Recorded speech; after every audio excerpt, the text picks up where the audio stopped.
এখানে যাবে? আরে আপনি চাকরির গাইড করতেছেন, আপনি কি পড়াশোনা জানেন নাকি? কোনরকম গ্রাজুয়েশন কমপ্লিট করেছি, এখন চাকরির প্রস্তুতি নিচ্ছি। তো কোন সাবজেক্টে পড়াশোনা করেছেন আপনি? অ্যাকাউন্টিং এ মাস্টার্স। বলেন কি? তাহলে রিক্সা চালান কেন? এখনো চাকরি পাইনি, তাই রিক্সা চালাই। আপনি আমার একটা উপকার করবেন? জি বলেন। আমি প্রতিদিন সকাল 10টায় ভার্সিটিতে যাই, আমাকে প্রতিদিন নিয়ে যেতে আর দিয়ে যেতে পারবেন? পারবো। তাহলে প্রতিদিন সকাল 10টায় এখানে চলে আসবেন, এটাই আমার বাসা। হ্যাঁ, এখানে কেন? তুমি রাস্তায় অজ্ঞান হয়ে পড়েছিলে, এক রিক্সাওয়ালা বাসায় ফেরত দিয়ে গেছে। সর্বনাশ হয়ে গেছে আমার সাথে যে টাকার ব্যাগটা ছিল ওইটা কোথায়?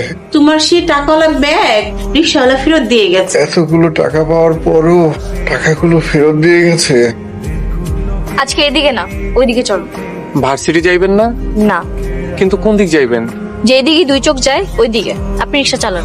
সকাল থেকে শুধু ঘুরতেছেন আর ঘুরতেছেন, কি করবেন, কই যাইবেন কিছুই তো কইতেছেন না।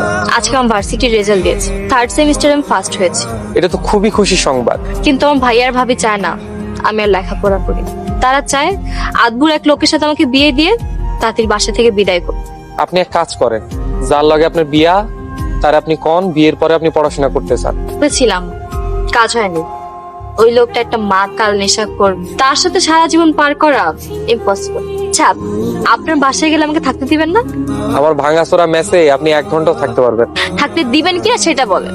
থাকতে দিতে তো সমস্যা নাই, কিন্তু কি পরিচয় দিব? আমি আপনার হবু বউ হই। থাক থাক, আর লজ্জা পেতে হবে না, জাস্ট এমনি বললাম। তো চলেন এখন বাসার দিকে যাওয়া যাক। রোজগারের সব টাকা চিন্তা হয়ে গেছে মিনাজ ভাই। শোন ভাই, এটা তোর গ্রাম না।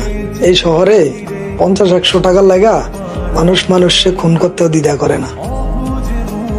গতকালকে আপনি আসেননি কেন আমাকে ভার্সিটি নিয়ে যেতে? একটু অসুস্থ ছিলাম, সেজন্য আসিনি। কি হয়েছে আপনার? সামান্য অ্যাক্সিডেন্ট, দায়গারীরা ধরে মেরেছিল। আপনার কি অবস্থা? গায়ে সামান্য জ্বর আছে। আজকে আপনার রিক্সা চালানো লাগবে না, আপনি বাসায় চলে যান। কি যে বলেন, এসব ছোটখাটো জ্বর সর্দিতে গরিবের কিছু হয় না। ডাক্তার দেখিয়েছিলেন? বাসার পাশের ফার্মেসি থেকে ওষুধ কিনে খেয়েছিলাম, জ্বর এখন কমতির দিকে। মাঝে মধ্যে আপনাকে দেখলে আমার খুব মায়া হয়। এত কষ্টের মাঝে আপনি আপনার অবস্থান থেকে সরছেন না।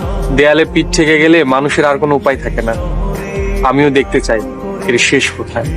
আর যদি হেরে যান? মানুষ তখনই হেরে যায় যখন মানুষ হাল ছেড়ে দেয়। আপনি যতক্ষণ যুদ্ধ করছেন ততদিন আপনি বিজয়ী।